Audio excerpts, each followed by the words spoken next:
के अलावा और एक चीज और आ रही थी माइंड में। एक्सेप्शन, मैंने आपको 2 एक्सेप्शन बताए। एक बात और बड़ी इंटरेस्टिंग सी मैंने आपको बतानी थी।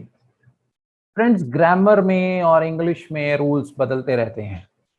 अगर हम आज से कई साल पहले का देखें, अगर हम 100 ईयर्स बैक जाएं, if we go 100 years back,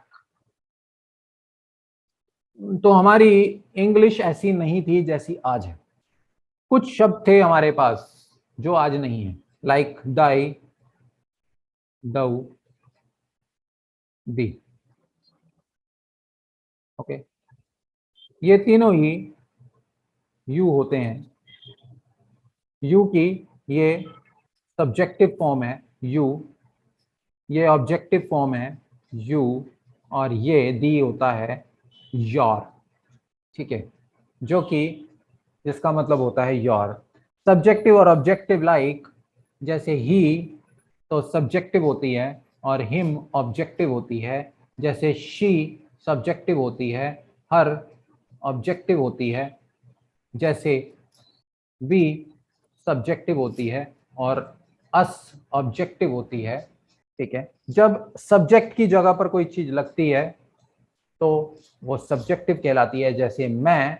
और जब ऑब्जेक्ट की जगह पर कोई चीज लगती है तो वो ऑब्जेक्टिव कहलाती है, जैसे मुझे। ओके, और तीसरी होती है possessive form, subjective, objective and possessive. Possessive होती है जब हम अधिकार जताते हैं, जैसे हिज, जैसे हर, जैसे आवर, जैसे माई, लाइक मेरा, मेरा पेन। ओके, इसके बाद रिफ्लेक्सिव फॉर्म्स भी होती हैं, जैसे myself, ourself, herself, himself. ठीक है, वो रिफ्लेक्सिव होती हैं। तो ये तो बेसिकली फॉर्म्स हो गए, इसको छोड़ दें। अभी हम जो बात कर रहे हैं, जस्ट कुछ इंटरेस्टिंग फैक्ट्स मैं आपको बता रहा हूं कि 100 साल पहले की अगर इंग्लिश हम उठाएं तो वो वैसी नहीं थी जैसी आज है।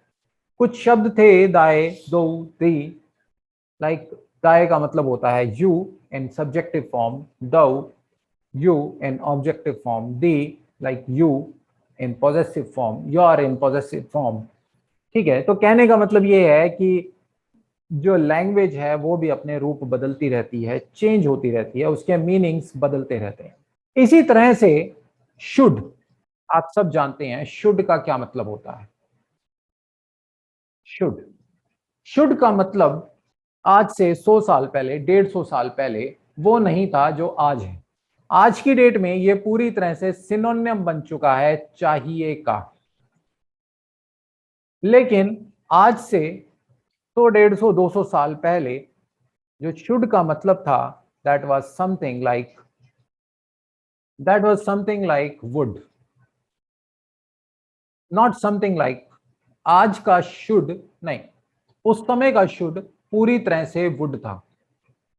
ओके, वुड, जहां पर हम वुड का यूज करते हैं आज की डेट में। ठीक है, कुछ इमेजिनरी कंडीशंस में या कंडीशनल सेंटेंसेस में, लाइक अगर ऐसा होता तो ऐसा होता।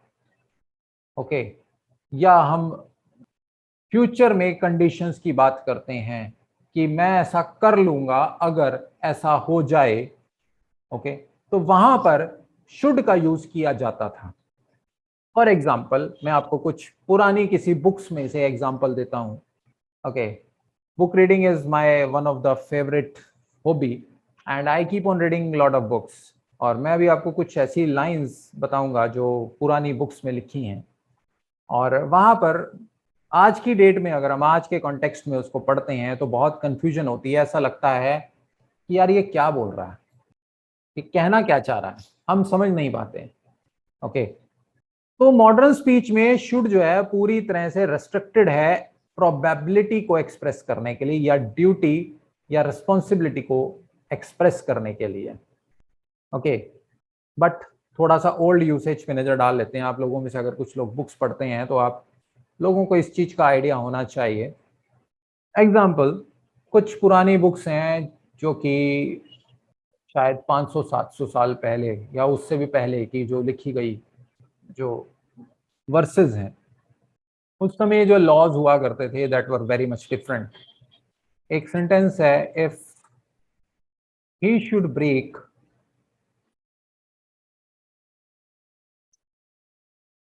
The bone of another superior man,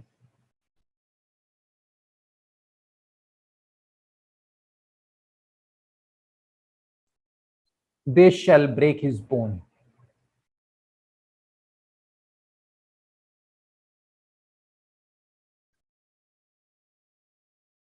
यहां पर ये शेल तो क्लियर होता है कि उसको कर देना चाहिए, ठीक है।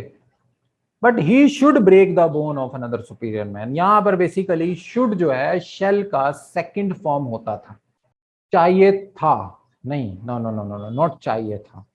अगर वो ऐसा कर देता है तो ऐसा होना चाहिए। समझ रहे हैं आज की डेट का जो, अगर आप इसको ट्रांसलेट करेंगे, जितने भी लोग इंग्लिश पढ़ने में एक्सपर्ट हैं, समझने से एक्सपर्ट हैं, वो आप लोग क्या ट्रांसलेशन करेंगे? If he should break the bone of another superior man, अगर उसको किसी सुपीरियर मैन की हड्डी तोड़ देनी चाहिए, क्या चाहिए? समझ में नहीं आएगा।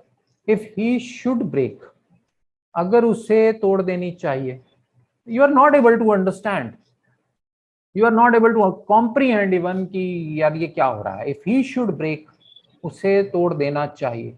No no no no no no no guys, this should is actually the second form of shall. जिस शुड के ऊपर ये शेल डिपेंड करता है, okay.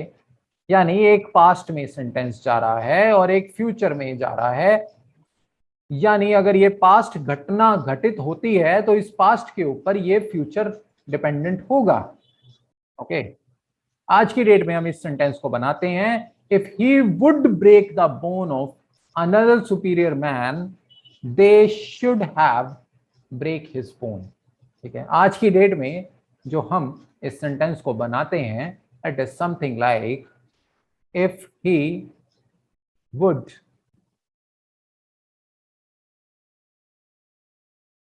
break, no, not would, if he had broken the bone of another superior man,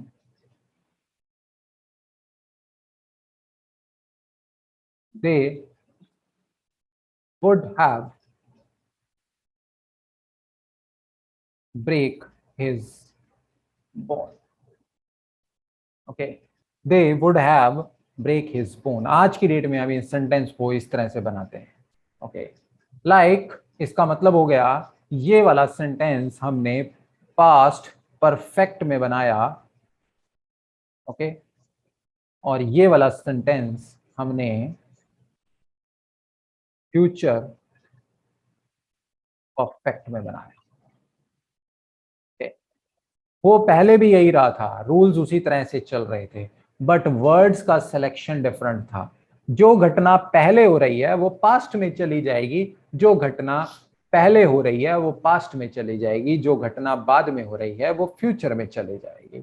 ये इन्होंने पहले बनाया था, ठीक है। सेकंड फॉर्म मॉडल यूज किया है, यानी पास्ट मॉडल यूज किया है, और नॉर्मली ये फ्यूचर इंडेफिनेट के रूल्स के साथ इसको बनाया गया था, ओके। तो उस समय की बोलनी और लिखनी सब कुछ अलग था।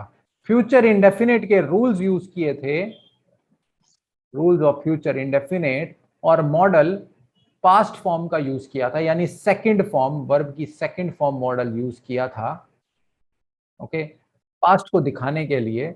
और उसके बाद फर्स्ट फॉर्म मॉडल यूज किया है, वर्ब की फर्स्ट फॉर्म का मॉडल यूज किया है, उसके ऊपर घटना, उसके ऊपर डिपेंडेंट कंडीशन को दिखाने के लिए, ठीक है, यानी फ्यूचर को दिखाने के लिए कि अगर ऐसा होता है, पास्ट में अगर ऐसा होता है तो फ्यूचर में ऐसा हो जाएगा, ठीक है। अगर पास्ट में ऐसा होता है तो फ्यूचर में ऐसा हो जाएगा। लेकिन अब ये होता है नहीं रह गया, शुड का पूरी तरह से मतलब आज की डेट में है चाहिए, ओके। हम सजेशंस देते हैं बेसिकली शुड में, शुड का सिर्फ और सिर्फ एक ही यूज रह गया है, टू सजेस्ट, ठीक है। टू एक्सप्रेस प्रोबेबिलिटी, ड्यूटी और रिस्पॉन्सिबिलिटी। ठीक है, अगर हम थोड़ा सा लिटरल मीनिंग इसकी तरफ जाएं तो शुड का जो मॉडर्न यूज है that is to express probability,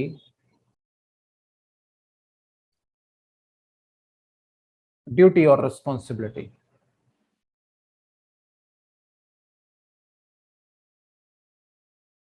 ठीक है, तो friends that's all for today. ये सब चीजें मेरा बताने का मतलब ये था कि कई बारी आपके सामने कुछ ऐसी बुक्स होती हैं, कुछ ऐसा आप लिटरेचर पढ़ते हैं, तो आपको रीडिंग हैबिट होनी चाहिए। आप कंफ्यूज ना हो जाएं कि भैया ये क्या है, ये हमने कभी देखा नहीं है, पढ़ा नहीं है। और दूसरा, इसको बताने का मेरा मकसद ये था कि चीजें टाइम टू टाइम बदलती हैं, बहुत सारी ग्रामेटिकल चीजें हम पुरानी बुक्स में पढ़ते थे। मुझे अब भी याद है बहुत सारी चीजें जो मैंने 5th 6th 7th स्टैंडर्ड में पढ़ी हैं, जो ग्रामर उस समय पढ़ी है और आज की जो ग्रामर है दैट इज बिट चेंज्ड, उसमें बहुत फर्क देखने को मिलता है। तो things keep on changing and everyone need to be updated with the passage of time. और जो अपडेट नहीं होता है वो मार्केट से आउट हो जाता है। That's all for today my dear friends, we will meet you tomorrow at the same time 7 p.m. Okay.